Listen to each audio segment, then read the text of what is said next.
Sweet, let's do it. Hello and welcome to Wednesday's edition of Podstache. Yeah. I usually don't do Wednesdays, so No. this is weird. Koopa, you know, I'm not much of a smoker, but I'm thinking about picking up smoking, because as we all know, smoking is cool, right? I mean, everyone in the movies, pretty they cool. smoke, and Sure is. that and, you know, when I see that cute girl at the bar and she goes out for a cigarette, obviously I want an excuse to go talk to her. So how should... As a non-smoker, how should I pick up smoking? Is there a certain brand or something that I should go into? I would kind of suggest, like, V2 cigarettes. It's what's simple. V2? I mean, V2 what is an that? electronic alternative, an electronic cigarette. Now, can I smoke this indoors, or, like, what is this? That's what's so amazing. You can completely smoke it indoors. I can't tell you countless times of me walking into the grocery store, into the bar, into the... Hey, Jake, you just blew vapor on my bologna. But that's just it. It's not smoke. Yeah. It's the alternative. Don't quit. Switch. Now keep it going, Chris. You can do it. Why the grocery store? Like, Actually, because I do. I'm thinking, like, the bowling alley or the bar, you know? Yeah, funerals. I go grocery shopping. I actually pull this thing out. Do you really? Yeah. Huh. Yeah. Do you need, like, a fix that bed? Like, bananas, oranges, cigarette, and, like... It's just how do I explain it? It's a Oh, habit. Like it's bad here because I see it here the whole time. Yeah. So I'll smoke it. But normally I just pop it in the pocket, and then if I'm in there for because I normally shop with Jason, which takes an hour and a fucking half, and I'm just like whatever. Why does he take so long? Because he needs to get his frozen chickens and his filet o fish. Is that all in the same area? I don't know. It takes a while. So You guys go shopping together? yeah. That's adorable. Well, yeah. He drives my car. I don't want to drive cold. Does he drive your truck? Country people? All right. Someone will get that. I didn't get that. Country music, it's all right. Someone will get Okay. it, hopefully. All right. Maybe. Hopefully they do. Yeah. Yeah, I'm sure that's funny.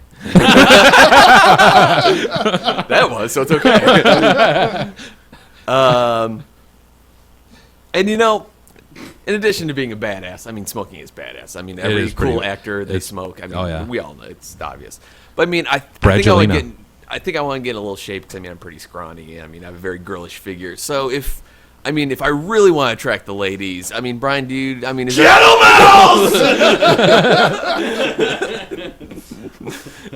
Honda.com. Nope, that's just no. I'm leaving it at that. Yeah, this is- Kettlebell. How would Dave Grohl rate kettlebells? the best? The best! Yeah. And Alpha Brain, so you're smarter. Yeah. Which I gotta hook you up with. Yes. Yeah. Actually, I'll probably give you 2. You take 2? Well, and actually, let's talk about that. Because I mean, now, have you been doing it constantly? No. Alpha Brain? Okay. Well, do you take 1 or 2? 2. Okay. Lately, I've been doing the same. For a while, I was taking 1. And have you noticed any? Because I mean, obviously, we want to be honest with the listeners. I mean, have you noticed any difference? Or I notice because the times that I'll take it is when I have to work really early in the morning. Mhm. And I do notice it. Like, I definitely feel like I'm a lot more focused and I'm a little bit more on point. Because like, sometimes if I'm rocking just coffee, like, I'm awake, but like my brain isn't awake. If that makes any sense. Yes. We're just like Yes. I'm just I'm moving. That is but it's correct. just like I still got some cobwebs in there. But if I take Alpha Brain, there's no cobwebs there. Yeah. So I'm a lot more. No cowbells up there. No cobwebs. No cobwebs. Just kettlebells. Our neighbors love us. You aren't brothers. No, no. Because I mean, that's the problem is that I haven't been like when I first got it, took it consistently, but then it's one of those things where it's like I keep on getting colds and stuff, and for whatever reason, whenever I get a cold, I usually stop taking them. But I have noticed when I take Alpha Brain that like I don't necessarily like feel like I'm thinking clearer or faster or anything like that, but my dreams are way more vivid. And that's the one thing that I didn't expect. Yeah. Because, I mean, they say that in the description. Like, basically, the two things that they say is, you think clearer and your dreams are more vivid. And the Like vivid porno dreams was kind of the thing that like I didn't think would be right, but that totally is. That's awesome. So yeah, super vivid dreams if you want them. Alpha brain When do you take yours? in the morning. Okay, same here. Yeah, I'll hook you up. Yeah, I need to grab some of that because I have another PD test, April 6th, and that just like, dude, like you have to take the physical part of it first, and then they make you take the written. Like, Oh, it's like weird. Shroom tech too. like basically like right after that. So like when you take it, you're like real fatigued. Yeah, interesting. Dude, it's just, I mean, the whole process, like after it's all said and done, I have to go home and just crash for like Yeah. basically the whole day. So it's, but I would think the Alpha Brain would probably help. Yeah, Yeah, agreed. The first time I took it though, it was, I don't know, it felt weird. Same here, but I think I was just overthinking it. Like, yeah, I think I'm I like think it was the 90% same. sure that I was Like weird how? overthinking it. I don't like. I didn't feel like I was. I'm flying. A spoonful of sugar. I didn't feel like I was in my mind.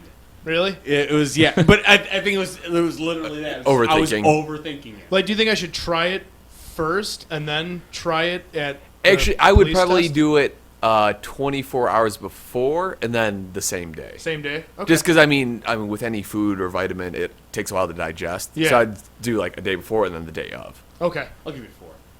Nice. So you do, two Yeah. before, 2 the day of.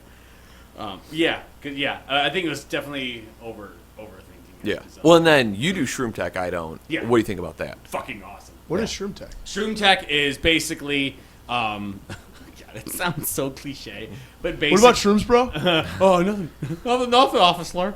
I guess the best way to put it is, it puts your workout kind of to that next level. Like it's God. When I say it that way, it makes it sound like steroidy. Roids. Yeah, it does, but it's not. But it's all natural. It's naturaloids.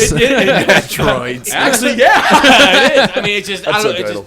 it just gives you a lot more energy, and it just kind of gives you that extra push. So, like, I mean, basically, when I take Shroom Tech, I take 3 of them because you're supposed to do 1 per 50 pounds. So, so I think 3 is the max you're supposed to take. So, like, Okay. basically, what I do is I'll do 200. Yeah, because I've done it without Shroom Tech and with Shroom Tech. So usually I'll do like 200 reps of jump rope and then like 15 minutes or more of a kettlebell workout, which Yeah. is... Now, do you listen to something when you do kettlebells? I have a couple different apps on my phone. What are the apps? And they're free too, which is great. We have evidence. The one is called Kettlebell 360, and then the other one, what's it called? It's like Kettlebell Stamina Coach, and that one's pretty good because it has like conditioning workout and stuff like that. And the Kettlebell Stamina workout, that's the one with like the Russian like coach. He's like, all right, 50 minutes of single kettlebell press. Oh, that's I'm awesome. like, all right, fuck yeah. So, but Kettlebell works too. the 1, the 2, yes. You'll be buff like Goofy. But when I haven't taken the Shroom Tech, like usually, when I'm getting towards the end of the workout, I'm just like, fuck, dude. It's Yeah. just like, like I'm getting burned out. But like when I do take the Shroom Tech, it's just like I can do my workout and then some. It's really kind of hard to explain, but it kind of gives you that extra push. It's just I dig it. I like it a lot. I really do genuinely believe that it does work. Nice. So Badass. Nice. fuck you. No. No, that's all out of the best. So yeah, V2 cigarettes, be a badass. On.com, be a badass. Do it both at the same time. Barrel. That Punch him up and and snort him. I never even thought about that. I'll do that. Alpha brain. Well, I mean that's the thing, and Probably work. On.com is in Straight to the brain. Yeah. right. I mean, and On.com isn't just about getting jacked and stuff. They have people, things for normal people. Yeah. There's New Mood, which I haven't used yet, but always getting out the actual Yeah, samples. actually, I'm gonna. What's their fucking thing? So does On.com, do they have like a specific market? Or is it like I just mean, for, it just like diet, wellness, I guess? nutrition, and that's supplements. They They have a hemp force, which is all natural hemp. It's basically just like it's a protein powder that Okay. basically, because I mean, I don't know. Do you use protein powder at all? Yeah. 'Cause I know you go to the gym and shit. Do you ever find it hard to digest at all? Sometimes. I know yeah. it kind of depends on brand and what Keith you get and all that. McGathy. Yeah. Basically, hemp force is supposed to kind of like alleviate that because it's all natural. Yeah. So it's basically supposed to be a protein source that's more easily digestible, through the body and stuff. So Nice. yeah, and doesn't show up on drug tests or anything because it's legal hemp. It's not cannabis. Oh yeah. So I was like, it- wait, protein powder shows up on drug tests? 'cause it's the female version of the drug, not the male, or other way around. I don't know. With hemp and weed, it's the male, female, whatever. Yeah. I'm not a scientist. So which one gets you high? Cannabis, not hemp. No, I mean, is it the male or the female version? I don't know. You have to look it up. It's a good call. Very seductive. Yeah. So one of the things it helps with is it improves Get on oxygen There you go. utilization. What yeah. Shroom Tech? Yeah, shroom Okay. tech. So you can go longer and recover faster and set a new personal best. Gravedigger. So do you take it before workouts to kind of help you, or Yes, do you just do yeah. more after as like a way to recover? Before. Okay. Actually, a lot of times I know we're kind of going on and on, but and actually sometimes I'll take it since we practice early in the morning. Yeah. I'll take it before HID practice too. I think I might actually ask for some of that shroom tech too, because again, like I said, you do the physical part of the PD test, which is basically you got to run 1.5 miles and then do bench press, sit ups, and sit and reach, and like that can be kind of extensive, especially like when you're waiting around. Do you have to do? Is it bench press or push-ups? Bench press. Huh. You have to do basically in my age limit, you have to do 98% of your weight. So. Yeah. But Yeah. I mean, it's not like too much, but the run really tires you out. And then again, like as soon as you pass, like you give them a sheet, and then you have to take the written test right away, which that takes like another 1.5 hours. Yeah. So it's a pretty extensive process. Huh. Sounds fun. When is that? April 6th. Yeah. Which is good because since we're, it's kind of a blessing in disguise that we're not doing those dates with Green Jello. Oh, on the because yeah. like on the 4th and the 5th, like you'd probably find me like running around the venue for like 30 minutes or something like that. Yeah. So, but yeah, V2 on it. Do it. And now on to the actual show, even though we're like halfway done. So, I mean, did you hear about within the video game technology realm, there's a huge fiasco about the newest SimCity. Now, have you heard about this? Yeah, we talked a little bit about it a little while All right, ago. did you hear about the whole SimCity fiasco? Basically, Maxis is the developer, and they're the company that's made every SimCity since, the 90s or whatever. SimCity 2000, Yeah, bitches. SimCity, Sim Farm, Sim Ant, Sim whatever. That's they ridiculous. made it. Yeah. And then EA was the publisher. And what's that? It's in the game. Yeah, that's the same company.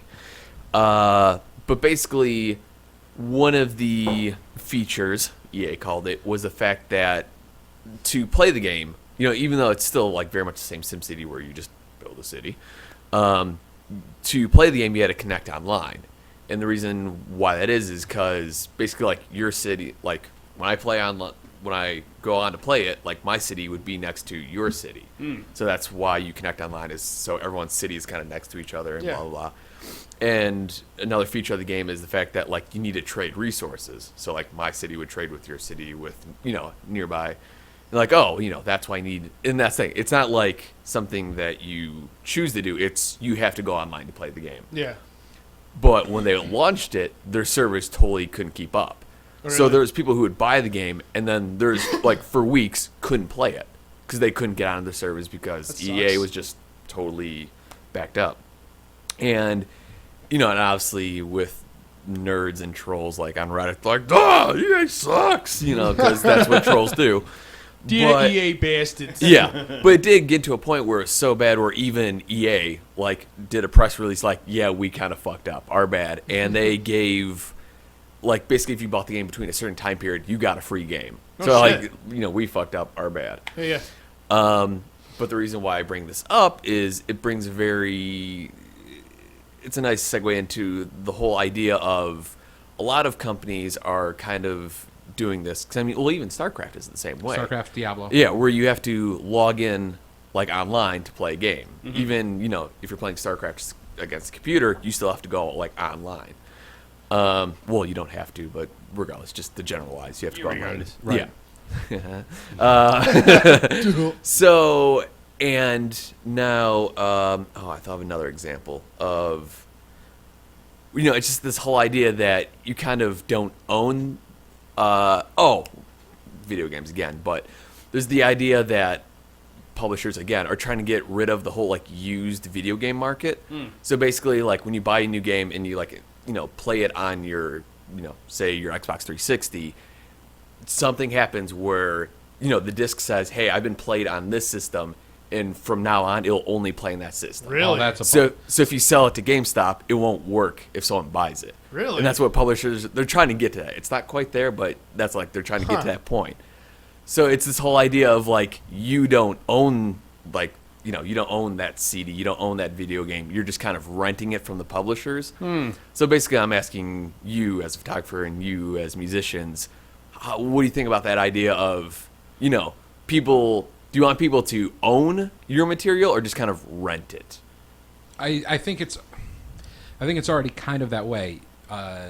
If you have a CD, technically you can only listen to it on that CD, so they're renting it to an extent. But I mean, you can play that CD in your car, in right. your home. That's completely ridiculous. And you can give that CD to your friend, Yeah. and they Right. can listen to all that. And that's cool. Like I completely disagree with the idea of, especially like you even got to think about these other little things like, what if the console breaks, or what I mean, stuff like that, or the only thing that I could.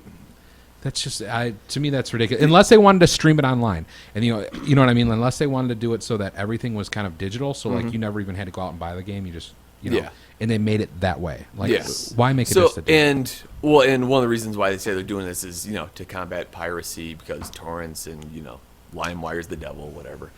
So I mean, and your thoughts? Well, actually, this kind of almost goes back to the debate of VCRs when VCRs first came out. Oh, yeah. A lot of these cable, or not even cable, but a lot of these, TV channels, they were against VCRs because of the VCR, they could record what's on TV. Right.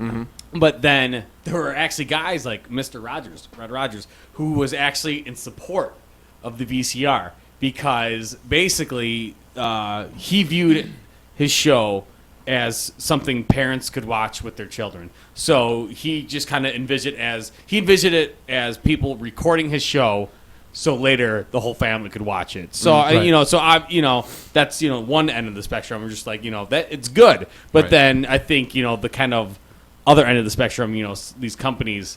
There's like, well, shit, that's money that we're not making or something like that. Yeah, and that's usually like the double-edged sword, because I'm sure, like, to me and like a lot of other like local musicians, like when you're when you're in a local band, all you really want to do is just get your music out there. Like you don't give a fuck, mostly like if you're spending a lot of money on it, you maybe want to kind of see some return, but like in the scheme of things, like like months down the road, you're kind of just like, whatever.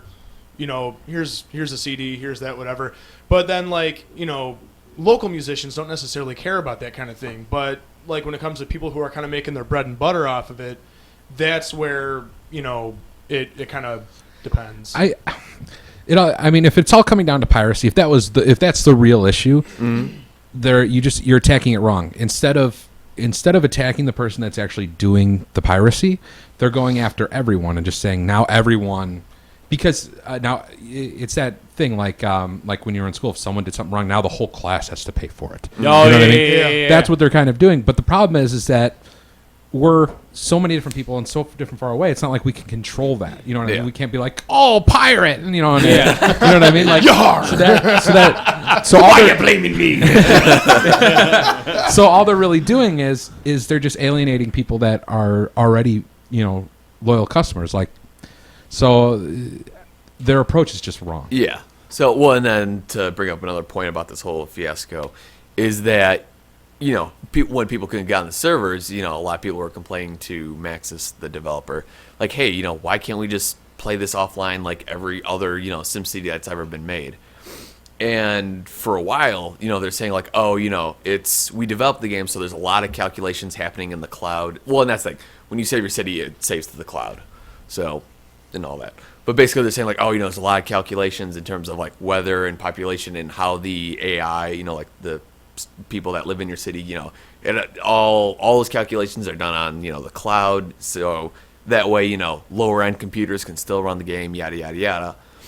But then a couple of weeks ago, a guy basically, got a developer version of the game and found out that that's total BS. That you still completely, play the game offline. This is what kills me.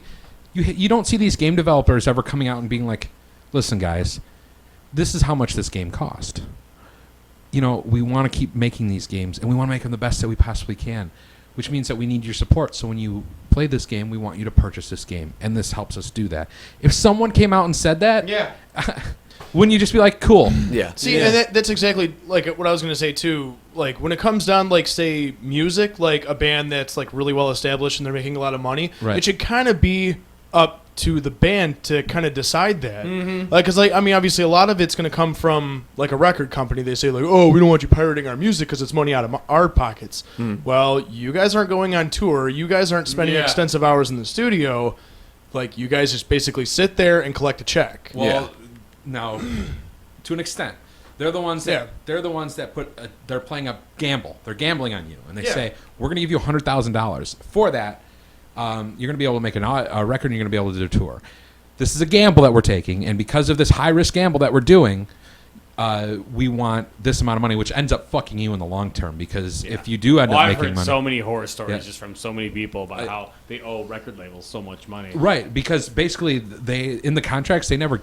Yeah, that's actually true. In the contracts, they never give you that money. It's not like, here. This is a loan from me to you. Yeah. And you're going to pay us back before you ever see a dime. And that's totally understandable, and I totally get that. But like when you... And that's like probably for like a band that's fairly well established, but when you got like iconic bands and stuff like that, like for instance when Metallica sued Napster, right? Like what year was that?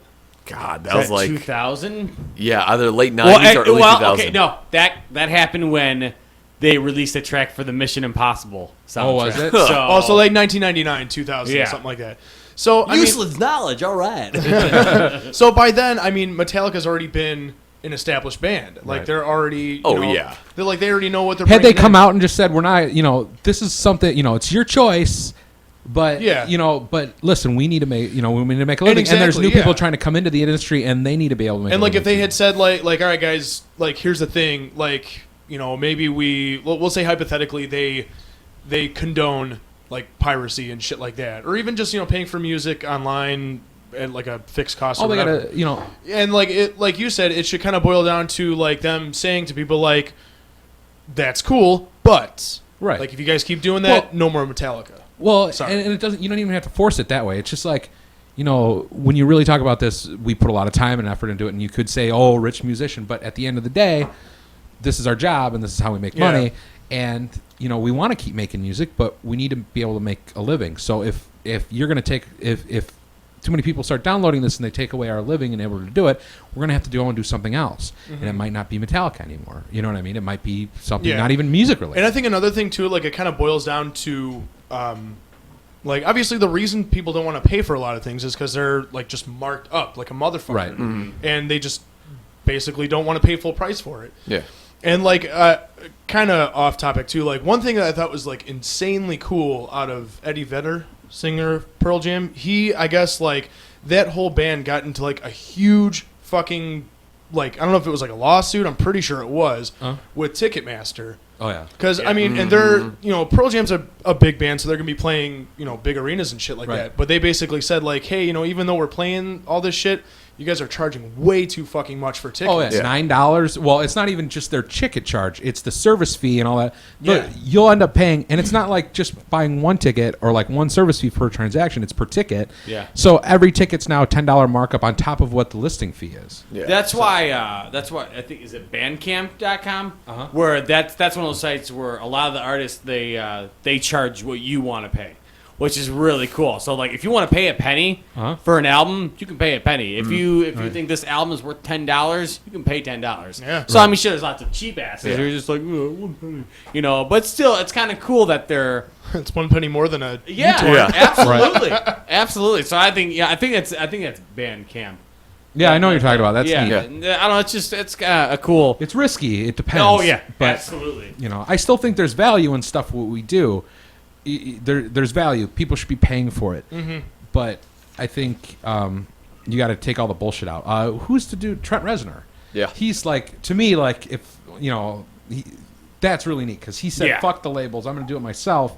And I'm going to pioneer this. You know what I mean? And I think a lot of musicians get behind him specifically because of that and will buy his albums because of it. The one thing that's a little misleading about that, because I, for a while there, I was kind of in that train of thought, like, well, fuck, dude, I don't need a label, you know? It's just like I have the interweb at my fucking fingertips, you know? Just everything's right there. But what you forget is he got famous through a label. A lot of these bands got their start through a label, and then once they kind of get their start, now they can kind of hop off. But what you got to think about is, listen, there was such a thing as viral, and it's not there anymore. There's no such thing as viral. The things that go viral were made that way. I think we talked about this in the last episode. Yeah. But if you hit it hard, and you made your connections with people that are a little bigger than you and blah blah blah, you can do those things, and you could do them super cheap, and it's going to take more time. So the internet is important, and you can make it without a lot of money. It's just a lot more time. Like these famous YouTubers, they said, okay, well, we do this product, we make it that day, and then I'd spend 5 hours looking at other people's videos and talking to new people, and then reaching out to them and talking to them, and that's really what you got to do. Dane Cook was that. That was Dane Cook. He was 12 hours a day, always on MySpace, always meeting new people, and that's how he built his audience. You know what I mean? Wait, wow, of all people, I was listening to something on Sirius, but I think it was in an interview with like T.I., some fucking rapper. Right. And the guy on there, he was just like, hey, so like, what are the benefits? Because he was talking about possibly just doing everything on his own. Obviously, he's already established. He's like, okay, what's the benefit of you doing everything on your own versus through a label that might want to pick you up? He's like, okay, when you're on a label, you have people out there representing you when you can't be everywhere at once. Right, exactly. But if I do it myself, obviously, I'm going to get more of that cut, but a lot more work kind of has to go into it, which is pretty intelligent. But then you can, right on point. But you can then go in, like once you get a little bit bigger and bigger, you can hire your own crew. Yeah. You know what I mean? And then maybe make a little bit more of that cut. Fuck shit up. Fuck shit up. And we're Well, last what? the bottom line is just saturation is so heavy. But like, say like a Horror is Dead. What if you found somebody that was super popular and they liked the same things you did, and you said, hey, here's an album. Like, it'd be really awesome if in one of your videos on YouTube or on this, if you would play that track. Like, if that would work for you, no pressure. And then what if someone that has 1 million subscribers said, hey, we use this track. You like it? It's them. You know what I mean? Now you do the numbers and say, if I sell myself just right and I get 7% sales through every 100 people, I get 7 sales out of it, and they threw me 40,000 people. You know what I mean? I mean, that's a start. You can now you can start working those numbers and being like, this is how I can start making a living. Yeah. You know? And we're good for this episode. Oh, you? Yes, We'll be right back. Hey. What?